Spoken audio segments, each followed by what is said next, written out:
abantu biyise ba profeti bari guhesha abantu imivumo, ntabwo bari guhesha umugisha. Hari amatitira abiri akomeye kuruta ayandi, ubwo rimwe ni iryo. kandi aho hose n'abadventiste byose barabigira ingengo z'imari barazigira, na katolika ingengo y'imari barayigira, ADPR ni ku ngengo y'imari, Zangirikani ni ingengo y'imari. Abazava he mu bakristo? Kuvanga abakristo babaye igishoro, barashowe, nibo bari gucuruzwa kugira ngo haboneke ingengo yuzuye neza bashyizeho. None ushatse kuvuga ko amadini ari mu bucuruzi, ari gucuruza abakristo mu buryo bwo kubashakamo amafaranga? Ahubwo bimazemo imyaka myinshi babacuruza. Yes. None se reka nkwereke, gushyiraho plan d'action cyangwa irimo budget y'amafaranga agomba kwinjira buri kwezi. Hari ibintu byinshi bihinduka muri evangelization. Icyambere gihinduka nuko ugomba gupanga uburyo bwinshi bwa gahunda y'amateraniro kugira ngo abakristo bakomeze kuboneka baturi. Icya kabiri nugomba gutegura abigisha bazaboneka muri amateraniro z'abayigishamo. Icya gatatu nuko abigisha ugomba gutegura na abigisha inyigisho zituma abakristo barekura amafaranga. Turagushaka umukozi w'Imana, kaza paza gakonga rwati, rero umukozi w'Imana ati muri iyi minsi dufite ikibazo cy'ingengo y'imari, titora ntabwo ari kuboneka, ati abakristo ntibagitura, turashaka kutwigishiriza muri iki cyumweru ibirebana no gutura. Garagaza umugisha uva mu gutura amaturo. Urumva ugiye kwigisha inyigisho zateguwe n'umuntu kubw'inyungu ze bwite, si umwuka wera uri kugukoresha, ahubwo yaguhaye umurongo ngenderwaho ibyo ugomba kwigisha abantu kuroga, kaba ntari kwigisha abantu kwiba, kaba ndi kubigisha gutura abayobozi bakabona bijikagerwaho, kaba ndi kubigisha kubaha abakuru nyine ari bo abayobozi babayoboye cyangwa abakuru b'ayo matorero. Ubwo mba ndi gukora ikosa? Uri gukora ikosa rikomeye. Igihe cyose ibi bintu bitatu byabaye mu iteraniro, gushishikarira kumva ubutumwa bwiza, gusangira ibyanyu, gusenga ubudasiba, niko imbaraga zuzura. Intumwa mu butumwa zigishaga ntabwo zigeze zigisha abantu ngo batange amaturo, ahubwo ngo gushishikarira kumva iby'intumwa zigishaga nibyo byabateraga kugenda bakagurisha ibyabo kugira ngo bakorere ubwami bw'Imana. Kandi uko babigurisha bakabizana bakongera bakabigabana, ngo ubuntu bw'Imana bukaba kuri abo bose. Politike y'isi irahinduka, ibintu bigenda bihinduka, amadini yaguma ku bya kera gusa ntazana udushya. Tugomba gusobanukirwa agakiza niki, agakiza ninde? Agakiza ni Yesu. Yesu ntahinduka. Mwibuke ababayoboraga kera bakababwira ijambo ry'Imana, muzirikane iherezo ry'ingeso zabo, mwigane kwizera kwabo. Yesu Kristo ko yari arejo n'uyu munsi niko akiri, kandi niko azahora iteka ryose. Mwisi ingoma zirahinduka, abami barahinduka, strategy z'imiyoborere zirahinduka, politike zirahinduka. Itoro rya Kristo n'ahantu rihurira na politike z'isi, nta n'ahantu ukuri k'ubutumwa bwiza kugenda na guhindurwa n'ibintu biri mukoza mwiza. Itoro rya Kristo nta bije ibamo, bije ziba mu madini. Icyambere ndagira inama abayobozi bose bahagarariye amadini yabo ya gikristo, ko hari n'amadini atari gikristo, nuko buri wese akwiye gutekereza icyazanye Yesu mu isi, akamenya ngo ubutumwa bwiza bw'ubwami bw'Imana bukwiye kwigishwa mu itorero n'ubuhe. Nama ya kabiri nuko bakura umutima ku by'isi, niko Pawulo yandikiye Abakolosayi 3:1 aravuga ngo nuko rero niba mwarazuranywe na Kristo, mujye mushaka ibiri hejuru aho Kristo ari yicaye iburyo bw'Imana, mujye muhoza imitima yanyu ku biri mu ijuru atari ku biri mu isi. Nibakura imitima ku biri mu isi, imitima yabo bayihange mu ijuru. Uwo wabahamagaye niwe uzamenya uko bagomba kubaho. Icya gatatu nuko abantu bose bari muri aya madini ya gikristo, ngaruka ya mbere twabonye ko ubutumwa buhinduka, nta butumwa bigishwa ku bwami bw'Imana, bahabwa ubutumwa bw'abantu kubw'inyungu za nyir'ubwite wabutanze. Ntabwo uyu muntu ashobora gukura, ashobora gusobanukirwa agakiza, ntashobora kumenya iyava n'iyajya, ahubwo nawe umunyedini nyine, wa mwuka w'idini w'inyigisha ahabwa. Ya nyubako twabonye mu kiganiro cya mbere yubatse ku musenyi, ntabwo yubatse ku rutare, ko nta butumwa bwiza yahawe. Aba bantu rero bari muri aya madini bafite bije ingengo y'imari, nababwira ngo nta mugisha bazabona mu bikorwa byose bakora. Nta mugisha bazabona kandi bakorera Imana? Ntabwo bakorera Imana, kuko dushingiye ku byo twize byose ntabwo bakorera Imana. Bakorera nde? Bakorera abayobozi babo, ntabwo bakorera Imana. Umuntu utuye ntabwo ababonye umugisha? Hoye bature, ariko ingaruka z'umugisha uturuka mu gukorera Imana ntazo bazabona.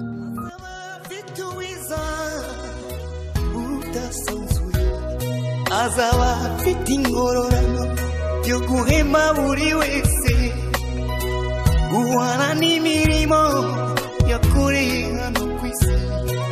Nawe nshuti yanjye aza kwambika ikamba. Turabasuhuje bakunzi ba Iron TV, ishakiro ry'ubutumwa bwiza bw'umwami wacu Yesu Kristo. Amoro y'Imana nabane namwe, kandi umugisha uturuka muri Kristo Yesu nubagereho. Ngiye ubasuhuza, nitwa Misago Alfred, ndi umwigisha ku bigendanye n'ijambo ry'Imana cyangwa se ku bya Bibiliya, nkaba n'umubwiriza butumwa bwiza wa Yesu Kristo nk'uko mu mihamagaro yatanzwe na Kristo yahaye bamwe kuba babwiriza ubutumwa bwiza, abandi abaha kuba bigisha. Nubwo buzima tubayemo umunsi ku munsi, tubahaye rero ikaze, ariko turi kumwe na pasitoro. Reka tumusaba dusuhuze, abasuhuze rwose. Ni karibu pasitoro. Reka nongere suhuza abantu mwese mudukurikiye muri mu bihugu bitandukanye, abanyarwanda mwese muri mu gihugu cy'u Rwanda na diaspora muri ku mugabane w'Uburayi, Amerika, Aziya ndetse na Oceania.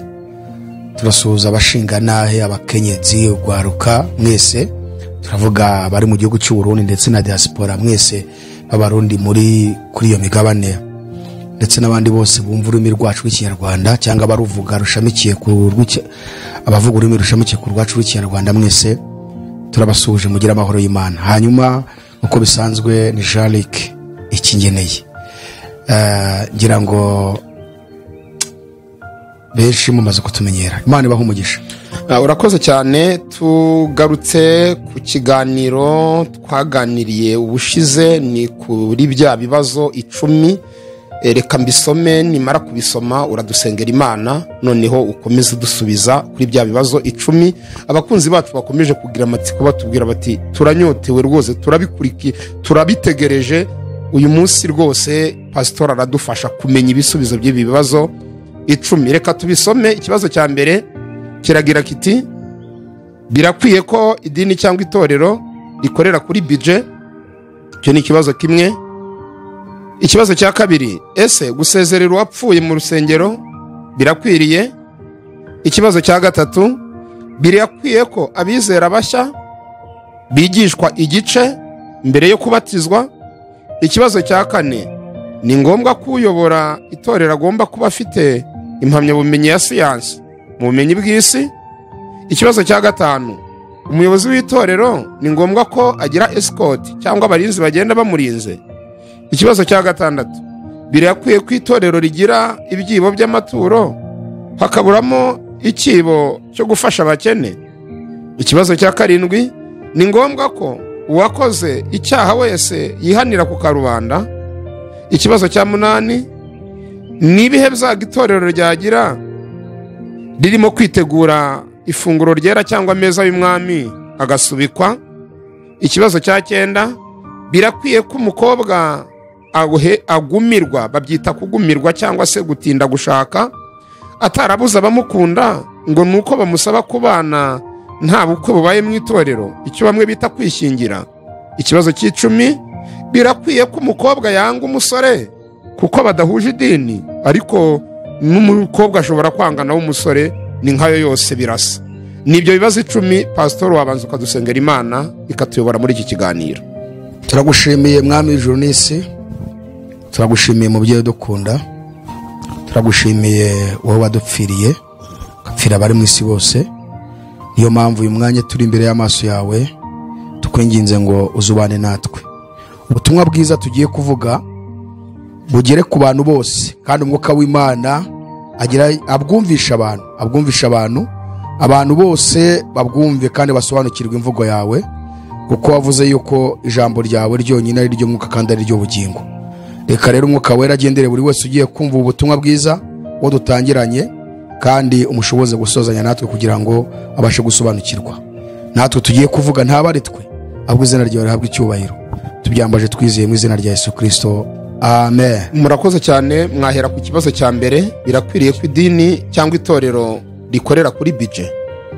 Tukiri aho ngaho rero uti idini cyangwa itorero rikorera kuri budget, ariko mu biganiro bya mbere wambwiye ko nta matorero hari.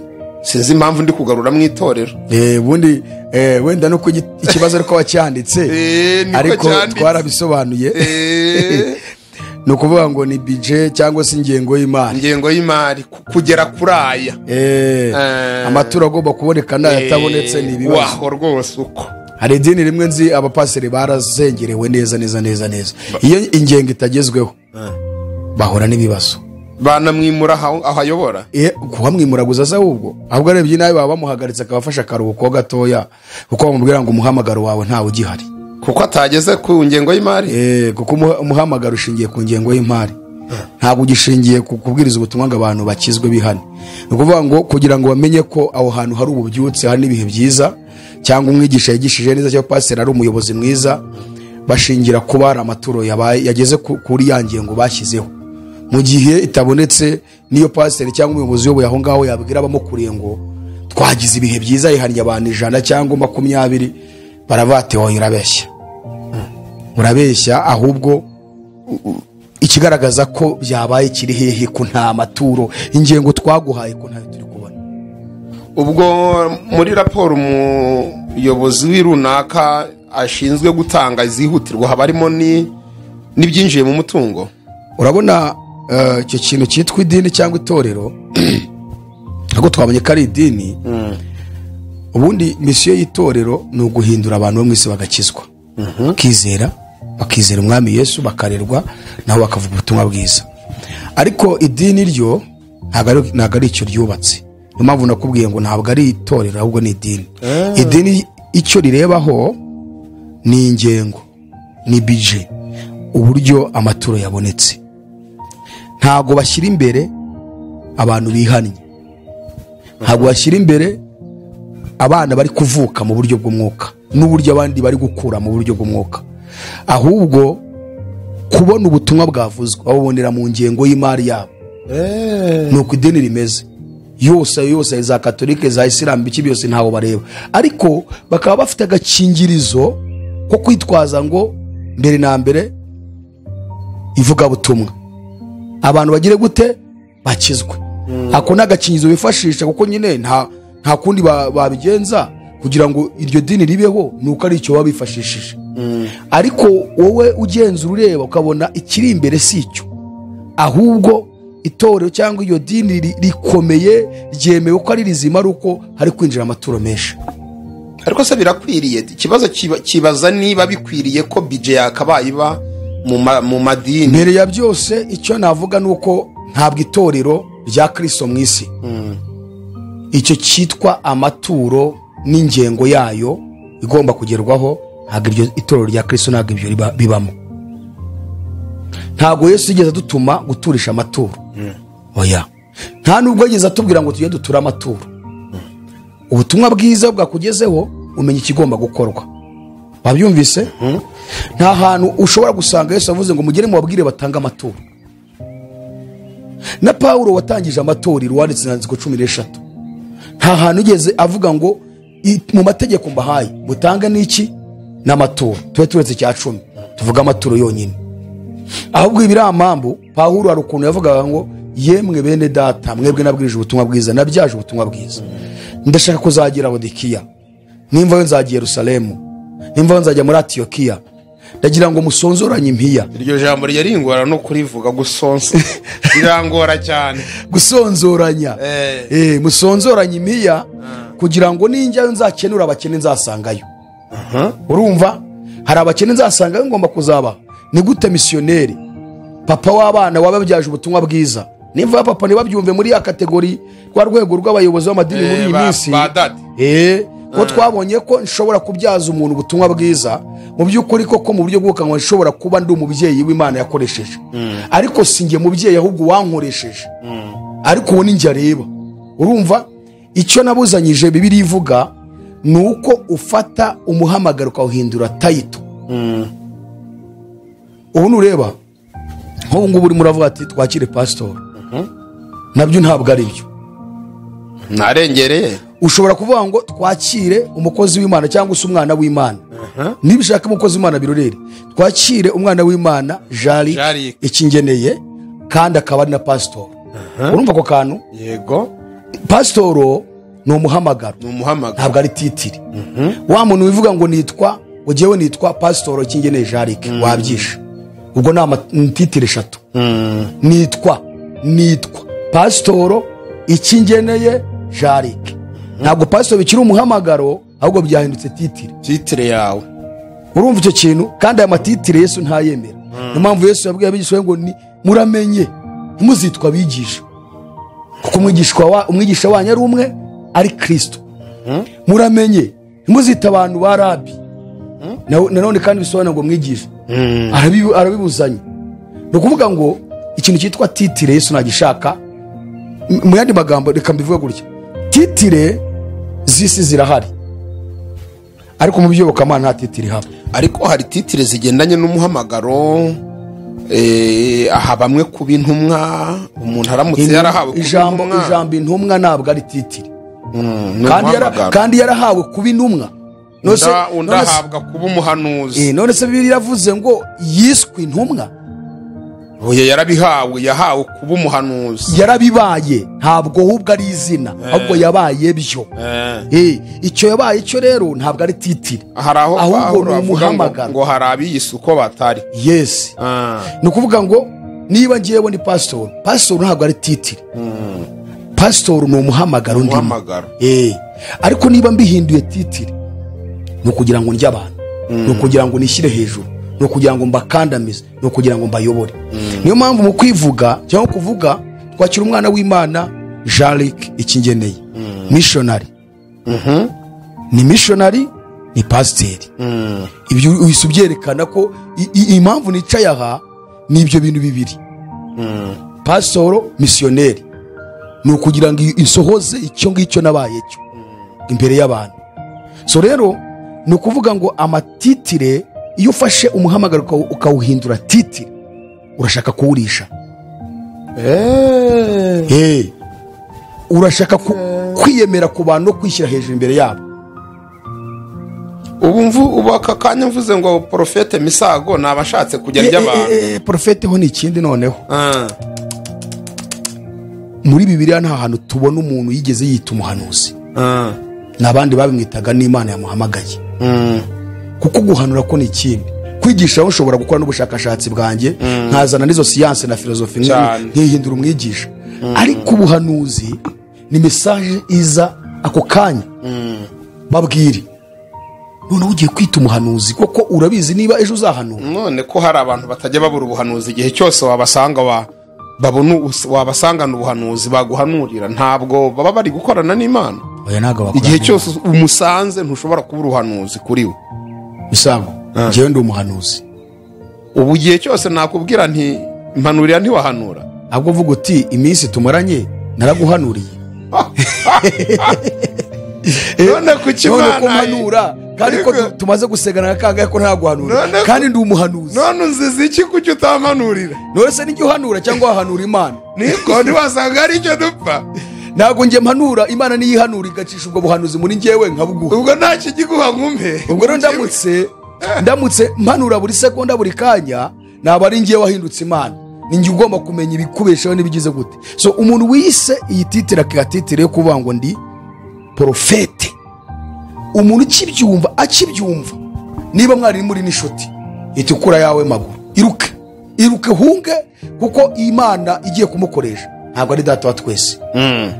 Ashobora kuba ari ugiye kwikoresha cyangwa agiye gukoreshwa n'indi Mana y'abisi. Bibiliya yita ngo ni Imana y'abiki gihe. Mu Bakorintho urwandiko rwa 2 ibice 1:3, Imana y'abiki gihe ariyo Satani wavuga buri segonda. Hari uwo nabonye avuga kuri mikoro ati muntunge mikoro mpanure, ati ni muntunge mikrofone ati ntunga kamera mpanure. Mbona barayimutunza aratangira arahanura. None se buriya tiwasanga nyine yarari kubyumvamo bimanutse, akavuga ati muntunge kamera vuba ahubwo nego nka babandi baba bafite ubutumwa ngo bw'igihugu bakajya kukuruza kuri YouTube ngo niho bagiye kubutanga. Azi government ayikorera ndekora hazi, ntawe baheje, presidence arayizi, za ministero zikorera hazi, imirenge utugari n'ibiki byose arabizi. Atanahaza bamwisibo n'umuyobozi w'isibo ya mu murongo ngenderwa ati ngwino nyereka inzira naca. Agiye kuri YouTube komara hiki. Ubwo uwo nguwo wameze nk'uwavuze ngo ntunga mikrofone mpanure. None se komana yisirije none se arahanurira ndi. Ariko turi muri bya bibazo, ariko nibi nabyo biri kumwe. Yes. Hari akantu nako nsigaye mbona ngira ngo nakudufashe. Abantu basigaye bajya nko gusengera ku musozi runaka bakajyana na kamera, bakabakamera bari gusenga, bari kuzamuka babakamera, ujujwe bagakamera, uvuze mu rurimi bagakamera. Biriya byo ngembo bimeze bite? Ni inzaduka zije? Ubutumwa bubivuga hiki? biriya rero ari uwujujwe ari uvuze mu ndimi, icyo ndabanza mvuge ko atari cyo. yujujwe kubera kamera bamushyize inyuma cyangwa bamushyize imbere. Ntabwo umwuka yuzuye ari umwuka wera w'Imana, ahubwo umwuka yuzuye ni uwa kamera, ni uwa mikorofone. Nese kuko niyo mpamvu turimo kuvuga ngo nta matorero ahari, ahubwo hari amadini. Kandi iyo tuvuze amadini ntabwo tuvuga inzu, ntabwo tuvuga organization, turavuga imyizerere, ukwemera kuri mu mitima y'abantu, imyumvire wahawe utuma utari umukristo ahubwo warahindutse nk'umufarisayo. Abafarisayo Yesu yabanenze ibintu bikomeye. Nk'isomye muri Matayo ibice 5:20, Yesu aravuze ngo kandi ndababwira ukuri yuko gukiranuka kwanyu ni kutaruta uko abanditsi n'uko abafarisayo mutazinjira mu bwami bwo mu ijuru. Wagira hirya muri Luka igice 10, Matayo igice 6, Yesu arerekana abafarisayo avuze gutya amaze kubacira witeka. Ni ibiki byabarangaga? Amasengesho rudaca. Uko basengaga misa gusinze kuragiza kuri iyo revu yuko abafarisayo basengaga. Bari cyane. Kabiri, kwiriza ubusa iminsi 2 mu cyumweru, batarya batanywa. Gatatu, kubahiriza ikintu cyitwa icya 10 n'amaturo. Bari abambere, bari bariyanditse amategeko ngo batazayasitaraho. N'imbere n'inyuma barayanditse ku makanzu. None se reka nkubaze, aba bantu basenga kugeza ubwo basenga no ku nzira, bagasenga mu masoko, bagasenga ahantu hose no mu masinagogi, bakabiriza ubusa, wowe ushobora kumara ukwezi utaririza ubusa, bagatanga ibyo bya 10, wowe rwose wora binakugora. Nubwo icya 10 ntacyemera, ariko mu madini yaracyemera. Ntabwo cyemera wowe? Ntabwo nyemera, dukurikije isezerano rishya n'irya tumaze kwigaho gato. Noneho ni gute umwami Yesu abaciriyeho iteka akabwira intumwa ze ngo gukiranuka kwanyu ni kutaruta uko abanditsi n'uko abafarisayo ntimuzigera mugira mu bwami bwo mu ijuru. Wumva ibintu bubahirizaga twebwe byananiye. Ariko amagambo Yesu yabwiye abafarisayo, abantu bajya baheraho bavuga ko Yesu no yatukanaga. Yababwiye ngo ibintu bikomeye ngo ni ibituro, ngo bisizingwa. Ubundi tugomba kumenya Yesu ni umubumbyi, twebwe tukabibumbana. Areba no mu nda y'inkono akamenya ibirimo, akavuga ikintu uko kiri cyo, uko kiri uko niko yakibonye, uko kiri ko bitandukanye nuko misago ngiyewe nakwitangura igituro kandi ntazi bikurimo. Wenda ugasanga urandenganije se, ntari nta nubwo wavuga ngo ugasanga ugomba nk'ututsi, kuko nge sinkuzi, ni wowe wiyizi n'Imana yawe. Kubera ko wiyizi n'Imana yawe rero nyana afite uburenganzira ubushobozi bwo kukurebamo ibikurimo. Nge bivuga ndaba nk'ututsi, ariko nyir'ubwite waturemye we arakureba, azi umwanda wamaze kwinjira muri wowe. Cyanyise nicyo nukuri, niwe ndiwe. Yego, ntabwo agututse rero bwavuze uwuriwe, avuze uwuriwe. Igihe avuga ngo mugende mubwire iyo ngunzu, ari Herode abwira, yabivuga ko ari ingunzu, yamura ko ari ingunzu. Ni nayo mpamvu nta rubanza rubera azaca Kristo zaba ari imanza z'ukuri. Niba buri muntu azamucira urubanza rw'ukwari, rw'ukwari, nta kurenganya kuzaba kurimo. Haleluya. Aha, turakomeje. Tujya mu mwuka mwinshi. Turakomeje. Twari tugeze ahantu nabaje gusohora akantu kitwa title, ko kuvuga ngo profete we none, kuvuga profete ho none n'ibindi bya profete turabafite. Hari amazina birakomeye, kandi bari guhesha abantu umugisha. Ahubwo bari kubahesha imivumo so umugisha. Babahesha imivumo itabaranya n'abaprofete. Ndavuga abaprofete, abantu biyise ba profete bari guhesha abantu imivumo, ntabwo bari kubahesha umugisha. Nyirayo matitire no kugira ngo atabe bati igitambo urahituro profete kugira ngo aguhanurire cyangwa azagusengere. Ntegera indege ngusanga muri Amerika kandi nzava umwaye $1,000 gutyo kuko ni profete we ahanura buri segonda buri munota. Ibyo umukeneyeho arahita akubwira ibyari byo n'uburyo Imana ibiguhayemo. Urumva? Hari amatitire abiri akomeye kuruta yandi. Ubwo rimwe ni iryo, rimwe ni profete, irya kabiri ni reverend. Ayo ni amatitire akomeye. Reverend bisobanura Imana, cyo ni icyambere. Noneho profete nta muntu ubyiha, bihabwa ni wamutumye. Kandi noneho icyambere ni ukuvuga ngo profete nta muntu ubyiha, abihabwa n'Imana, kandi ntabwo wemeye kubyiyita, ahubwo abyitwa n'iyamuhamagaye, akabyitwa n'ababimubonaho. Iyo we yabyihaye kabaye, umenye ngo agiye kuyabarya abakame abaha ibinyoma, ababeshye, nibiba ngombwa ajye gushaka izindi mbaraga zo kugira ngo mumwemere ko ari profete koko. Kuko akimara kwita profete, niba yariwe koko akibyita, bigahinduka titiri, birarangiye, connection n'ijuru irarangiye, nta yizongera kubona, hahita hafungwa connection ikatika, nta message ijuru yakongera kumuha kubwera ubwibona agize no kwishyira hejuru. Atangira kujya hanura ibyo ahanura ibye cyangwa akajya gushaka izindi mbaraga. Yes. Okay, tugaruke rero. Reverend ariko ntabwo Reverend bisobanura Imana, iyo ni nuza tuzakora ikiganiro kwayo. Reverend muri Bibiliya ni izina rivugwamo cyane. Noneho rero kandi ba Reverend ngira ngo urabazi baruzuye.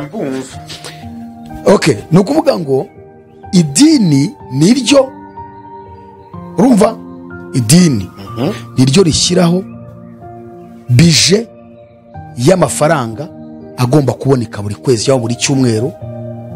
Niba ari bino bidini byabaye decentralize biri ku cyangwa rwa nationali ku rwego rw'igihugu, nibo bategura ngo uyu mudugudu cyangwa se iyi nzu mwise ngo n'urusengero, urumva, chapeli hagomba kwinjira amafaranga ya naya mu cyumweru.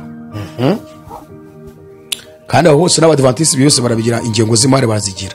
Hose zira yampaye nka rero na Catholic ingengo y'imari barayigira, ADPR ni ku ngengo y'imari, Zangirikani ni ingengo y'imari. Abazava he mu bakristo? Kuvanga abakristo babaye igishoro, barashowe, nibo bari gucuruzwa kugira ngo haboneke ingengo yuzuye neza bashyizeho. Mukozi w'Imana, mwana w'Imana Jarike yakigene ni kwavuze. None ushatse kuvuga ko amadini ari mu bucuruzi, ari gucuruza abakirisitu mu buryo bwo kubashakamo amafaranga, ahubwo bimazemo imyaka myinshi babacuruza. Yes. None se reka nkwereke, tuvuge Misago, umuyobozi wa mukuru aguhaye chapeli ngo yiyobore.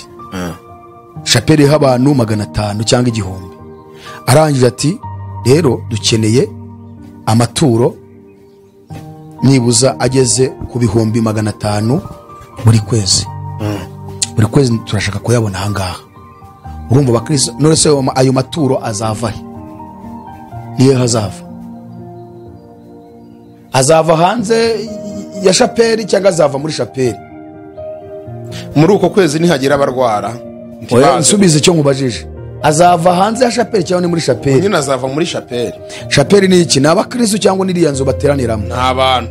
Nuko rero ubivuge ngo abakristo nibo babaye igishoro cyo kubonamo inyungu z'500 ku kwezi. Nihagira abarwara muri uko kwezi ntibaterane ngo bature, wowe uzahura n'ibyago n'akaga. Wowe uhayoboye niyo bakwihangana kuzatanga ibisobanuro bihagije, uzajya kwisobanura impamvu bije yamanutse. Kuki bije yamanutse, byagenze biti, watumiye abaye bavuga butumwa muri ku kwezi, garagaza uyu muvuga butumwa watumiye na yaye maturo yatuwe angahe icyo gihe uyu muvuga butumwa yigishije. Uyu muvuga butumwa ko tubona amavuta yari afite. Noneho n'abavuga butumwa, ubwo umuvuga butumwa waba wigishije umunsi kuri uwo munsi bije kamanuka bafite ingorane na. Kandi aribyo nangiye kukubwira nyine, cyo kumvisha igishoro kuna abakristo bahindutse igishoro. Nuvuga kugira ngo abakristo amaturo akomeze kuboneka, hagomba kuboneka n'umuvuga butumwa yabakuramo. Yes, wigisha inyigisho zituma bayerekura. Ntabwo aho ngaho bakireba iyo haje ikintu cyitwa gushyiraho plan d'action cyangwa irimo bije y'amafaranga agomba kwinjira buri kwezi. Hari ibintu byinshi bihinduka muri evangelization. Icyambere gihinduka nuko ugomba gupanga uburyo bwinshi bwa gahunda y'amateraniro kugira ngo abakristo bakomeze kuboneka bature. Icya kabiri ugomba gutegura abigisha bazaboneka muri amateraniro zabayigishamo. Icya gatatu nuko abigisha ugomba gutegura na abigisha inyigisho zituma abakristo barekura amafaranga. Ngira ngo gutegura amateraniro menshi no kugira abantu bahembuke, be kujya mu bihe by'intege nke y'abahembuke. Ngewe mweretse igituma ayo materaniro agomba kujyaho rero. Niyo mpamvu. Noneho rero umwigisha uza iyo yigishije, urumva niba ugiye ujyanye amafaranga yatuwe ku cyicaro ku muyobozi wawe, arakubaza ngo mu cyumweru habaye amateraniro angana iki. Umwigisha wabaga watumiwe uyu munsi yigishije kuki? Ese katureba amaturo yatuwe icyo gihe, uyu muvuga butumwa ntuzongeye kumutumira. Turabona ahubwo byaramanutse cyane. Ntabwo uyu nguyu yigisha neza. Wabajijisha gutyo bavuga ngo ntabwo yigisha neza. Kwigisha neza ubwo ni ukuba azi kwigisha abantu bagatanga amaturo, ntabwo ari ukwigisha ngo abantu bakizwa bajye mu ijuru. Ahangaha naho tugomba kugaruka tukerekana uburyo abayobozi b'amadini bahushije intego y'ubutumwa bwiza, kandi bakaba n'injiji zo gusobanukirwa igituma umukristo ashobora gutanga amafaranga menshi kandi batamwesikorotse, badatumiye umwigisha uza kumwesikoroka, ahubwo yakijijwe neza iteka ryose, inka yo bayigaburiye neza. Ukora gutya gusa n'igihe bari kwikama, arimo kwikama hasi. Birabasaba iki ngo bagire iyo nama yo kubona ibyo tuzabivuga nyuma. Intama yo wayigaburiye irikama, ntabwo wirirwa ukoraho gusa ukabona amanuka ari menshi. Kandi itoro rya Kristo, abizera Kristo Yesu, hari ibyo kurya byagenewe bo bagomba kurya kugira ngo bikame, utiriwe ubakama. Mu gihe utabibahaye urabakama byanga byakunda. Kubakama rero ni ugutumira babigisha bababwiriza ubutumwa bwiza, barimo kwigisha inyigisho zituma abantu batanga ibya 10 n'amaturo. Tuvuge bagahamagara Misago nk'umwigisha bamenyereye, ati Misago turagushaka mukozi w'Imana, kaza paza agakonga rwati, rero mukozi w'Imana ati muri iyi minsi dufite ikibazo cy'ingengo y'imari, titora ntabwo ari kuboneka, ati abakristo nibagitura, turashaka kutwigishiriza muri iki cyumweru ibirebana no gutura. Garagaza umugisha uva mu gutura amaturo, garagaza agaciro ko gutura. Kandi wongere ugaruke ku bakozi b'Imana, ugaragaze kuntu abakozi b'Imana nk'abayobozi ari bo bashyiriweho kugira ngo bafashe zino ntama, kandi bagomba kubahwa no kuba intama zibumvira ibyo bazibwiye. Mbega ku buryo mu nyigisho wawigisha unagaragaza pasiteri uburyo aremereye imbere y'abakristo, kandi ijambo avuze bagomba kuryumvira. Urumva ugiye kwigisha inyigisho zateguwe n'umuntu ku bw'inyungu ze bwite, si umwuka wera uri kugukoresha, ahubwo yaguhaye umurongo ngenderwaho ibyo ugomba kugira. Niba waba ugiye kuzana ibyo umwuka guhaye, uhita ugaruka vuba, ntabwo winjirayo cyane kandi umwuka ashaka ko winjirayo. Uhita ubona ko nukomeza kwinjira ku byo umwuka ari kukubwira, ushobora guteza ibibazo kuri pasiteri ibyo yakubwiye, ugahita ukatira hafi ukagaruka mu murongo yaguhaye. Ariko se pastor, niba ntari kwigisha abantu kuroga, nkaba ntari kwigisha abantu kwiba, nkaba ndi kubigisha gutura abayobozi bakabona bijikagerwaho, nkaba ndi kubigisha kubaha abakuru nyine ari bo abayobozi babayoboye cyangwa abakuru b'ayo matorero, ubwo mba ndi gukora ikosa? Uri gukora ikosa rikomeye, kuko twatangiye tubona yuko nta hantu Pawulo yigeze abwira abantu ngo mu nzandiko yanditse abwira abantu gutanga amaturo. Urumva, nta hantu twabonye Yesu yashishikariza gutanga iki amaturo, ahubwo tubonaho abantu bigishwa ubutumwa bwiza bagatanga amaturo ntawe ubabwirije. Reka masome ibyakozwe n'intumwa igice cya 2, tugiye kureba urufatiro rw'ubutumwa bwiza n'urufatiro rwacu nk'intumwa, aribo tugendera uko Bibiliya yavuga mu Befeso ibice 2 umurongo wa 21 na 22, kuko twubatswe ku rufatiro rw'intumwa n'abahanuzi. Kristo Yesu akaba ari we buye rikomeza imfuruka. Ibyakozwe n'intumwa 2 umurongo wa 40 tugeze ku murongo wa 42, haravuze ngo nuko akomeza kubahamiriza n'andi magambo menshi, arabahugura ati mwikize n'abiki gihe biyobagiza.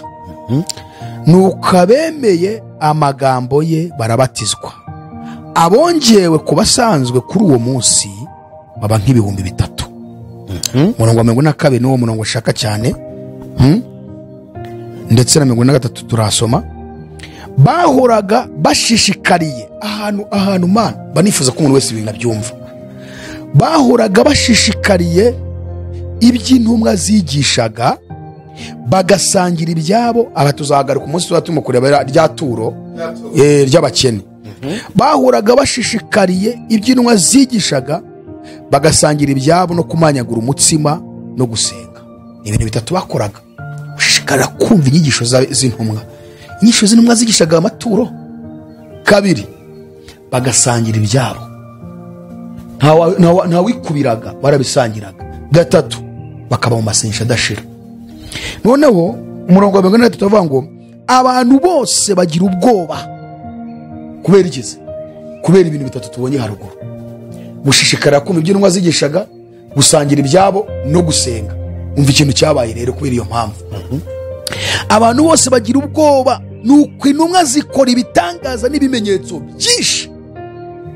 igihe cyose ibi bintu bitatu byabaye mu iteraniro, gushishikarira kumva ubutumwa bwiza, gusangira ibyanyu, gusenga ubudasiba, niko imbaraga zuzura, noneho hakaba n'ibitangaza byinshi.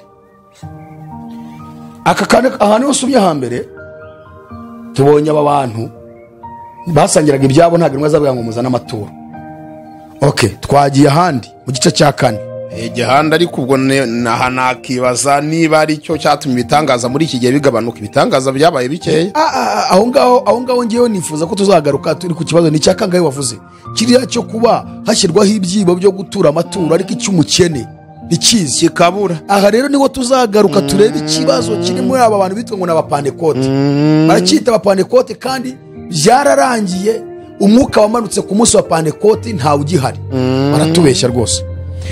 Ibyakozwe n'umwa 4:32 kugeza 35, abizeye bose bahuzaga umutima n'inama, kandi nta n'umwe wagiraga ubwiko ku kintu, ahubwo byose barabisangiraga. Kandi intumwa zagiraga imbaraga nyinshi zo guhamya kuzuka k'umwami Yesu. Nuko rero ubuntu bw'Imana bwinshi bukaba kuri bo bose. Bagikora kiriya cyo hejuru, kutagira ubwiko ku kintu, bagasangira ibyabo, intumwa zikagira imbaraga zo guhamya kuzuka k'umwami Yesu, n'ubuntu bw'Imana bwinshi bukaba kuri abo bose. Urumva? Ubuntu bw'Imana rabahaga ibintu byose by'ubuzima. Niyo mpamvu batagiraga icyo bakena. Nicyo tugiye gusoma hasi rero. Haravuga ngo nta mukene wababagamo, kuko abari bafite amasambu bose cyangwa amazu babiguraga, bakazana ibiguzi by'ibyo baguze, bakabishyira intumwa, nazo zikabigabanya abantu, umuntu wese agahabwa icyo akennye. Ariko hari bakeya. Hari bake. None se miliyoni 2 z'abakirisitu wazigabanya. Bandusome byakozwe n'igice cya 2 uhere ku murongo wa 5 ugeze ku murongo wa 13, berekana abantu baturutse mu mahanga 17. Ntanswe abangabo mu gihugu gusa, abantu baturutse mu mahanga 17. Abo bantu bari bake. Kandi noneho intumwa zamaze igihe kiri cyane Yerusalemu, abantu bagituruka mu mahanga biyongera bari kumva ibintu bibera muri Isiraheli. None se intumwa zabwirizaga abandi, bavuze ngo zagiraga imbaraga nyinshi zo guhamya kuzuka k'umwami Yesu, ngo umwami Imana akabongerera abakizwa. Ni abaturuka mu bindi bihugu baza kumva ibintu bibera aho ngaho. None aba bantu basangiraga ibyabo, bagahuza umutima n'inama, abantu bagafata ibyabo bakajya kubigurisha, bakazana ibiguzi byo bagurisha bakabizanira intumwa. Intumwa nizibigumana nkuko pastor agumana amaturo, nabwo yabeshya abantu ngo bayamuhe, zigafata ibyo zikennye, kuko biravuze ngo urese yahabwaga icyo. Iyo bavuze ngo icyo akennye, baramubazaga ngo niki ukeneye ngo tukiguhe. Intumwa rero zafataga ibyo biguzi, zigafataho ibyo zikeneye, zikongera zigafata zikajya kugabanya bose, ngo bigatuma nta mukene ubabamo. None amaturo araturwa azamuka ku byicaro, bikangiza n'abayobozi nabo ubwabo babirwaniye. Ariko nta nsengero bubakaga, intumwa zubakaga. None twe uyu munsi insengero zirubakwa, icyo wisangwa mu kiganiro cya 2 ngo wazisa amasare. None aya masare yakubakwa n'iki? Ubu tugiye kureba nk'amabija yo ngaho wahoze uvuga, hano amadini ari hano hanze, kuko tugiye kuri iyo kunuza kuri internet ushobora kubona ari amadini agaragaza, hari amadini nuzashyizeho igaragaza amafaranga yinjira buri kwezi. Wabyumvise? Ukibaza bubaka sare zingahe buri kwezi ku buryo amafaranga ari hajya. Barubatse ibiturirwa byicayemo, nibyo kubaka byo n'ibyo nkibona. Arumva bafite ibigo by'amashuri, kamvuge nka ADPR ifite amavuriro, urumva, ifite hoteli Adventiste, ifite za kaminuza, ikagira za secondaire. ADPR yo ifite za secondaire na ifite kaminuza, urumva, ni secondaire. Abadventiste bagira kaminuza, bakagira ama secondaire, bakagira za banke, bafite za banke mu gihugu hose no hanze hose, urumva, bakagira amavuriro. Ariko abakene babari kandi baracyabakama amaturo. Ariko bahemba abakozi, ari amafaranga yinjira bayahemba abakozi. Abakozi bakorera nyine ayo madini. Mbere ya byose, ahubwo mbere yuko bafata abakozi bagomba gufata ababo. nta n'ubwo bakwiye kugira undi bafata hanze kugira ngo bagabane bya bindi y'amaturo. N'ubundi nibo bafata nta. Ugiye kureba basanga ari abafataho hanze batari mu madini. Batabafata bose ari nabo bafata batari mu idini yabo. Ariko reka tuve ngo n'abafashe amafaranga tugiye kuba iyo bije yabo yinjira. Hari ibyo none se umuntu ashobora atari bwunguke. Ayo mashuri se iyo bishyuye abakozi bo ntayo basigarana. Ayo mavuriro se iyo bishyuye abakozi bo ntayo basigarana. Nagasabune k'umushumba. Hanyuma se ayo mahoteli iyo bishyuye abakozi ntayo basigarana. None se ayandi matora arimo guturwayo ajyaye, hari inyungu zituruka hanze mu bikorwa runaka. Hari inyungu zituruka mu bakirisitu bahindutse igishoro cyabo bahora bashoramo kugira ngo binjize amafaranga. Ayo mafaranga kuki batagara nk'uko intumwa zakuraga ngo bayagare mu bakristo nabo babeho neza. Ariko nk'umushumba ureberera nta mu munsi ku munsi abakeneye agasabune. Urakita agasabune uvuga uti abakeneye ama etage no kugira ngo abana bajye kwiga ni Burayi na hehe. Kuko hano batubwiye ngo buri wese agahabwa icyo akennye. None umuntu afite n'ibimusagutse ngo yawe icyo akennye. Icyo tuzakigaruka ko icyo twavuze uyu munsi. Ahubwo turi kwerekana aha hantu ko intumwa mu butumwa zigishaga ntabwo zigeze zigisha abantu ngo batange amaturo, ahubwo ngo gushishikarira kumva iby'intumwa zigishaga nibyo byabateraga kugenda bakagurisha ibyabo kugira ngo bakorere ubwami bw'Imana. Kandi uko babigurisha bakabizana bakongera bakabigabana ngo ubuntu bw'Imana bukaba kuri abo bose. Bivuga ngo ubuntu bw'Imana Imana ishobora kubasagirizaho ubutunzi bwinshi. Uko babikoze babyubahirije niko Imana ibaha ibindi, kuko bose bahuje umutima. Urumva ni mpamvu nta mukino wabagamo. Ariko uyu munsi mu madini baruzuye. Cyo ni cyambere. Cya kabiri, ntabwo abakristo b'i Yerusalemu batangaga amaturo kubera ko ari iby'intumwa zigishije, ahubwo ko bamaze gukizwa. Ko intumwa zigishaga kuzuka k'umwami Yesu. Ko bavuze ngo kandi ngo intumwa zagiraga imbaraga zo guhamya kuzuka k'umwami Yesu, ngo nuko umwami Imana akabongerera iki? Abakizwa. N'ubuntu bw'Imana bukaba kuri bo bose. None ko intumwa zahamya kuzuka k'umwami Yesu, hari ahantu tubona zateguye topiki yo kwigisha ku maturo, hari ahantu tubona zateguye topiki yo kwigisha ku cyacumi, hari ahantu tubona bateguye topiki yo kwigisha ituro iry'umutima ukunze, cyangwa ahubwo abigishijwe bo bamaze gukizwa umwuka w'Imana ubarimo waberekaga ko bagenzi babo bakwiye kubaho, bigatuma banatanga ibirenze amaturo. Noneho rero kandi kubitanga egare guhabwa byinshi, kuko bari kubikora babikoreshejwe n'urukundo ruturuka mu mwami Imana, bigatuma rero kubirekura egare guhabwa ibindi atari ukubesikoroka. Igituma abakristo bahura mu maturo batanga bagakomeza gukena nuko ubutumwa bahabwa n'ubwesikoro butuma barekura ibyo batanze, niba bitangana urukundo rw'ubukristo bakabitanga kubw'ubwesikoro bahawe, bigatuma nta bindi bashobora kubona ahubwo akarushaho gukena. None politike y'isi irahinduka, ibintu bigenda bihinduka, amadini yaguma ku bya kera gusa ntazana udushya. Usome urwandiko Paulo yandikiye Tito ibice 11 kugeza ku 13, haravuga ngo kuko ubuntu bw'Imana buzanira abantu bose agakiza bagabonetse, butwigisha icyambere kureka ko tubaha Imana, kabiri n'irari ry'ibyisi, gatatu bukatwigisha kujya twirinda, kane dukiranuka, gatanu twubaha Imana, ubundi tugategereza ibyiringiro by'umugisha bwari byo kuzaboneka ko bwiza bwa Yesu Kristo ari we Mana yacu ikomeye n'umukiza. Ni ukuvuga ngo nibavuze ko ubuntu bw'Imana buzanira abantu bose agakiza bwabonetse, tugomba gusobanukirwa agakiza niki, agakiza ninde? Agakiza ni Yesu. Umusazi Yerusalemu amuteruye Simiyoni, ubutumwa bwanditswe na Luka 2:26 na 8:9 amuteruye Yerusalemu agiye bamujyanye ku mukeba ababyeyi be ku munsi wa 8. Yaramurebye aravuga ngo noneho mwami urasezerere umugaragu wa mahoro kuko amaso yanjye abonye agakiza kawe. Yesu niwe gakiza kacu. Ubwo buntu bwabonetse buzana abantu bose agakiza ni Yesu. Yesu ntahinduka. Yisomye Baheburayo ibice 13:7 haravuga ngo mwibuke ababayoboraga kera bakababwira ijambo ry'Imana, muzirikane iherezo ry'ingeso zabo, mwigane kwizera kwabo. Yesu Kristo wa 8. Yesu Kristo ko yari arejo n'uyu munsi niko akiri kandi niko azahora iteka ryose. Mwisi ingoma zirahinduka, abami barahinduka, strategy z'imiyoborere zirahinduka, politike zirahinduka. Itorero rya Kristo nta hantu rihurira na politike z'isi, nta n'ahantu ukuri k'ubutumwa bwiza kugendana guhindurwa n'ibintu biri mu kuza mwiza. Kuko nyir'ubwite ari we gakiza kacu ntahinduka. Uko yabanye nawo mu kinyejana cya mbere niko agomba kuba nawo mu kinyejana cya 21. Ubutumwa yabahaye gutanga niko nawo muri kinyejana bagomba kubutanga. Uko bitwaraga Bibiliya uko bibereka bagomba kwitwara niko bagomba kwitwara. Inyigisho bigishaga abatubanjirije izo nabo bagomba kujya gute kwigisha. Ibindi byose byo kugendana na za politike ni bya bindi Yesu yavuze ngo ibya Kaisari mube Kaisari, iby'Imana mubihe Imana.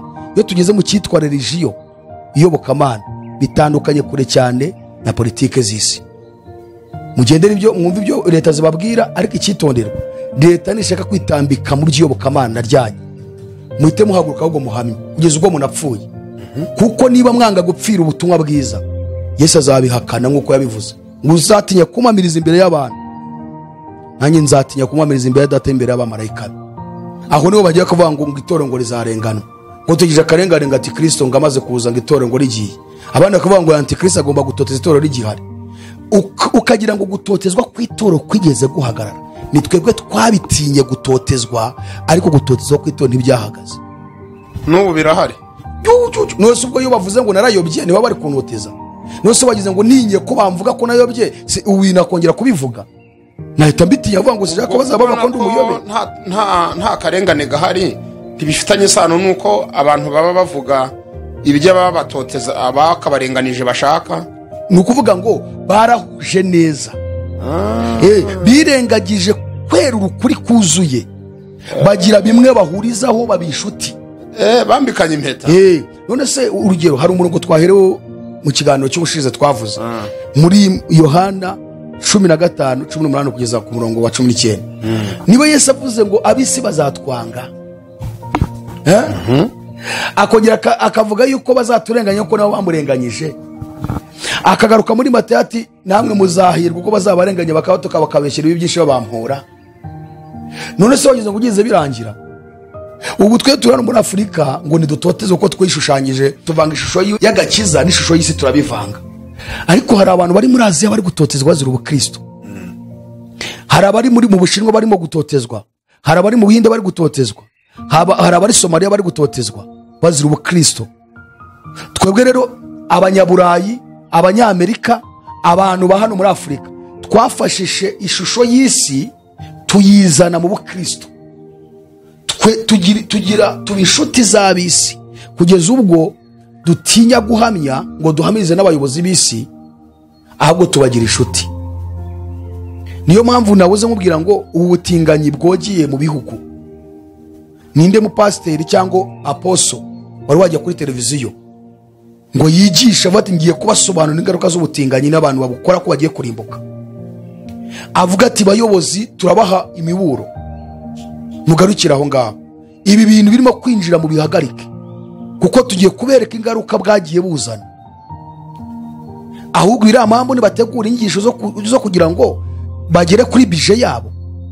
None kutabikora n'ukwanga kwiteranya n'isi batinya leta, kuvuga ngo nukugira ngo leta itababona nabi. Kuko ubutinganyi bufite influence ikabakingira amadini yabo. Yes. Icyambere yashobora kumufungira ya sare ye yitwa urusengero.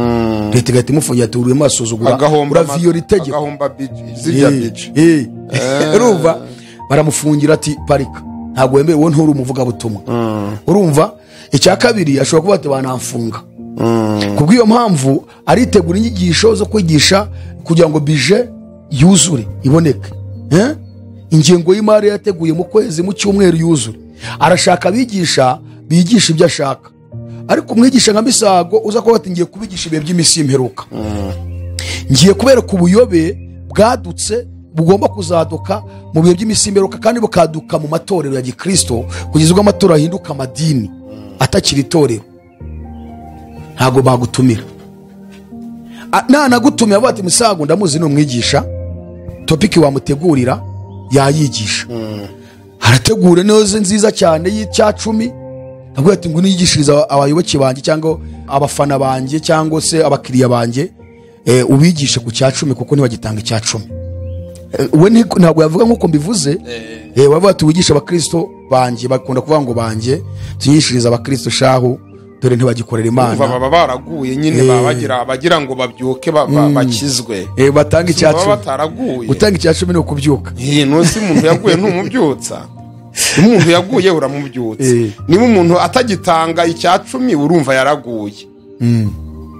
Impamvu yaguye byitwa kugwa ntagitanga icyacumi. Icyo navuga ntabwo ubutumwa bwiza bubyutsa abantu ari ubwo ngo ko twabubonye iby'intumwa zigishaga kandi bigatuma bagira ububyutsi. Igisubizo ni icyo kuvuga ngo guhamya kuzuka ko mwami Yesu ngo ni ukuntu bw'Imana bukaba kuri abo bose. Hamya kuzuka ko mwami Yesu gusa. Nigeze mbwira abantu bavuga ngo ubutumwa bufite fondasiyo y'ibintu bitanu. Icyambere kuvuka kwa Yesu, kabiri gupfa kwa Yesu, gatatu kuzuka kwa Yesu, kane kugaruka kwa Yesu, gatanu ubugingo bw'iteka n'urubanza ku bantu bose banze kumvira ubutumwa bwiza.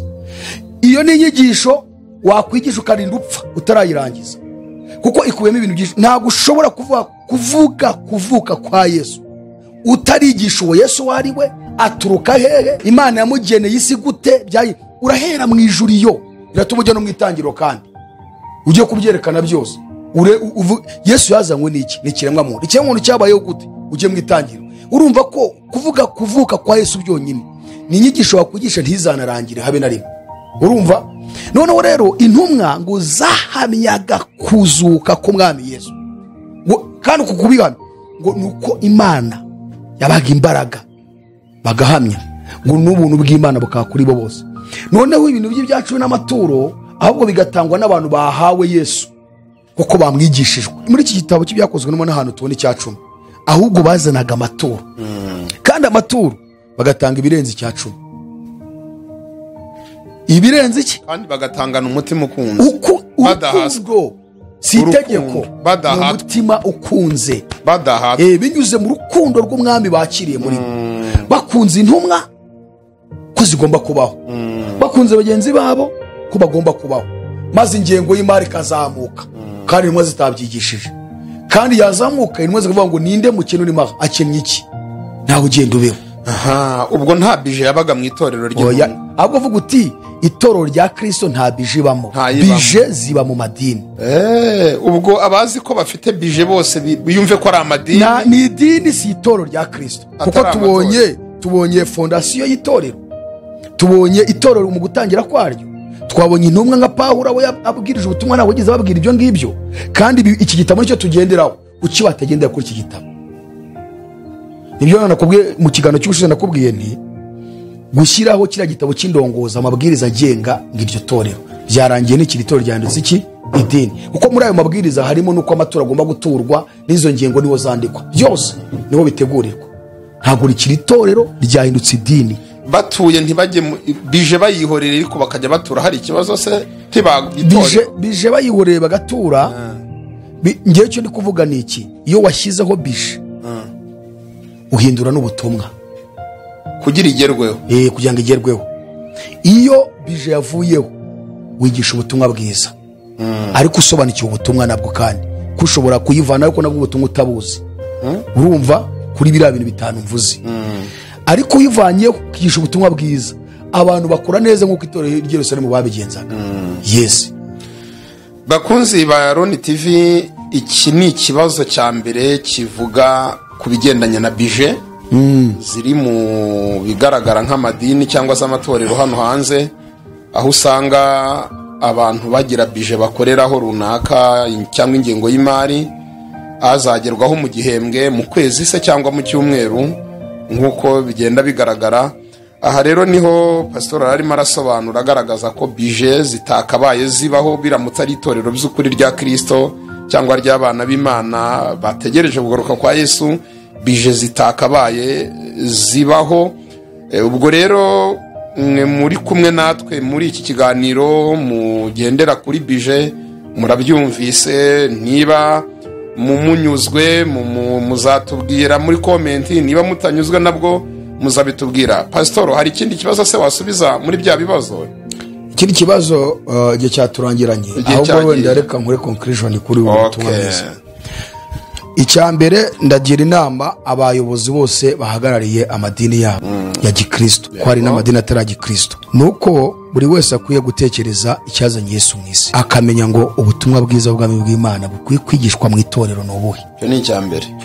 Iyo ni inama. Icya kabiri, inama ya kabiri, nuko bakura umutima ku by'isi. Nuko Pawulo yandikiye Abakolosayi 3:1 aravuga ngo nuko rero niba mwarazuranywe na Kristo mujye mushaka ibiri hejuru aho Kristo ari yicaye iburyo bw'Imana, mujye muhuza imitima yanyu kubiri mu ijuru atari kubiri mu isi.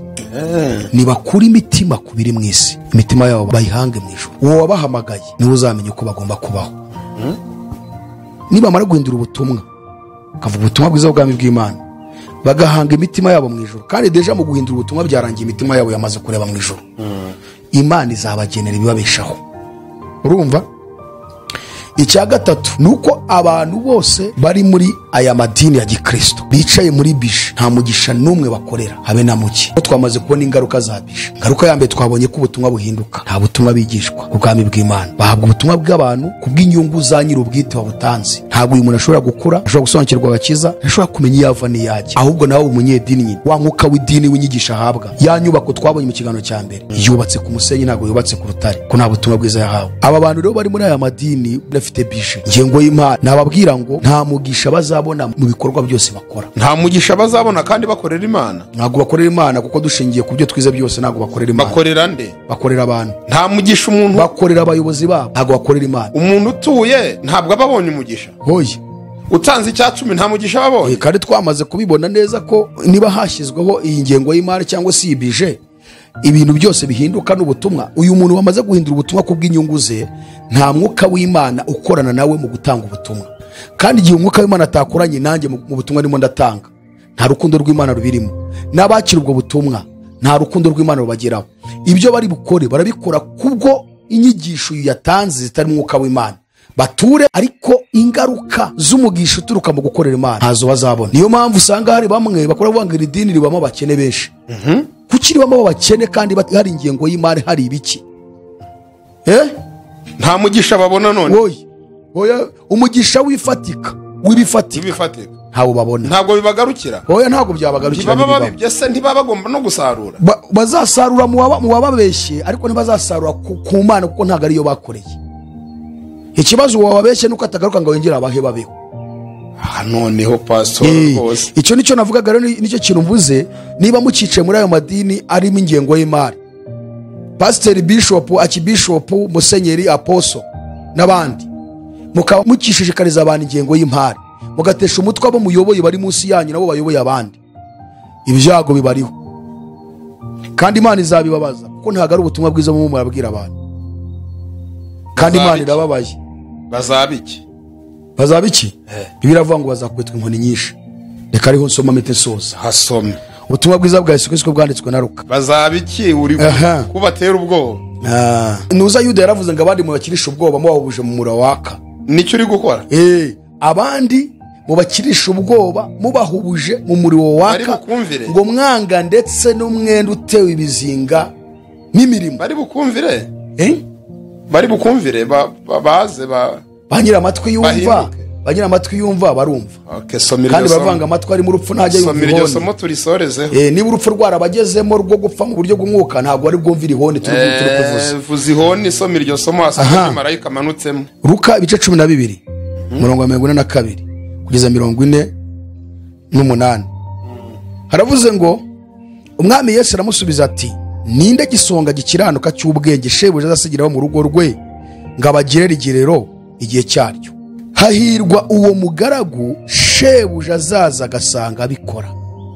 Ndababwira ukuri yuko azamwegurira ibyo afite byose. Ariko uwo mugaragu niyibwira ati, databuja aratinze, agatangira gukubita abagaragu n'abaja, no kurya no kunywa no gusinda, shebuja w'uwo mugaragu azaza umunsi atamutegereje n'igihe atazi, azamucamo kabiri amuhanane n'abakiranirwa. Icya mbere harimo gucamo kabiri. Amuhanane kandi n'abandi n'abatarigeze bamenye uwo shebuja, abakiranirwa. Tumanuke hasi rero, uyu murongo tugezeho ni ukwitondera. Kandi uwo mugaragu wari uzi ibyo shebuja ashaka, ntiyitegure ngo akore ibyo ashaka, azakubitwa inkoni nyinshi. Icyo ni igihano cya kabiri, inkoni nyinshi. Inkoni z'Imana gucibwamo kabiri, hari no gukubitwa inkoni nyinshi. No gukubitwa inkoni nyinshi. Inkoni nyinshi z'Imana rero ushobora no kuzihabwa ukiri hano. Ahita asoza avuga ngo uwo ni Yesu wabyivugiraga ubwe. Ariko wari utabizi agakora ibikwiriye kumuhanisha, azakubitwa nkeya. Wahawe byinshi wese azahabwa byinshi, n'uweguriwe byinshi nawe azarushaho kwakira byinshi. Ni ukuvuga ngo ibi bihano biri tubonye aha birareba aba bantu bashyizeho bishe, barimo gutesha abantu umutwe, bahinduye ubutumwa bwiza kandi basobanukiye ibyo shebuja agize gute ashaka. Ni ibihese. Iki gitabo si cyo bakoresha, kuki batagisoma ngo bamenye ibyo shebuja ashaka, ko birimo ahangaha ibyo shebuja waba ashaka. Mu gihe batagisoma ngo bamenye ibyo shebuja ashaka, bakagira amarangamutima ahuye n'irari ry'iby'isi bafite, bagategura ubutumwa bushingiye ku nyungu zabo bwite, icya mbere bazacibwamo kabiri. Abashyizeho bije bazacikamo kabiri, Imana izabacamo kabiri kandi bahanane n'abakiranirwa. Cya kabiri bazakubitwa inkoni nyinshi, bazazikubitwa inkoni. kandi izi nkoni zo ni hano bakina hano mu isi. Bakunzi ba Yaroni TV, murabe mubyumva, iri ni ijambo ry'Imana, ni ubutumwa bwiza. Turabashimiye mwese twabanye muri iki kiganiro. Dukomeje n'irya gahunda ni yanyigisha aho turi kugaruka ku bibazo bigera ku 10. Muri iki kiganiro twagarutse ku kibazo kigira kiti cyambere kigira kiti ese birakwiriye ko ibigaragara nk'amadini n'amatorero bikorera kuri bije. Iki kiganiro cyagarutse kigaragaza ko bitari bikwiriye. Ubwo mu gihe rero baba babikora, mwumvise ko pastor adusomeye ibihano ngo bazahura nabyo, ngo hari uko bacamo kabiri, ndetse ngo no gukubitwa inkoni nyinshi, ngo no guhananwa n'abanyabyaha n'abakiranirwa. Ubwo rero turabashimiye, mujye mwandika muri comment ibyifuzo byanyu, ibibazo byanyu, turazisoma rwose kandi tukagerageza kuzishira mu bikorwa.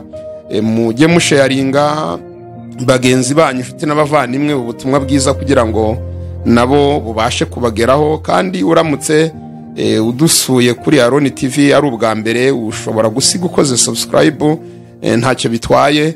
Imana y'amahoro rero ibishimire. Reka nubundi dusabe umukozi w'Imana cyangwa umwana w'Imana nk'uko abyivugira, Jarike abasengera Imana. Turagushimiye mwami w'ijuru n'isi, turagushimiye ko ukomeje kuvugana natwe kandi uburira isi yose. Uraburira abavuga ko bakwizeye, ndetse uraburira n'abatarakwizera, kugira ngo igihe bakwizeye bazamenye umurongo ngenderwaho w'agakiza, batazasa n'ab'iki gihe. Uhamagara abisirayeli bavana muri Egiputa ubagejeje mu butayu, warababwiye ngo igihugu ngiye kubajyanamo cy'Ikanani muzasangamo abanyakanani, muramenye ntimuzakore nk'ibyo abanyakanani bakora, kandi mugere i Kanani nanone ntimuzakore nk'ibyo abanyegiputa bakora n'abakuyemo. Hari abaza bagasanga abanyamadini bagahita bakora ibyo bakora kandi nabo batarakijijwe. Ariko kandi turasenze kugira ngo umuntu wese umvishe ubutumwa bumuhindure bongeye bumuhindure. Mbaraga z'Imana, ukabura w'Imana ashire ubutumwa bwiza kugira ngo bugire kuri bose. Turagushimiye ko mvishe gusenga, habwe ikoze n'icyubahiro mu izina rya Yesu Kristo. Amen. Shalom, shalom, mugire ibihe byiza. Amen. Azatujyana muri amazu meza yaduteguriye, nitugerayo tuzahora turiri, zaba kumwe na Eliya, zaba kumwe na Abrahamu, tuzahora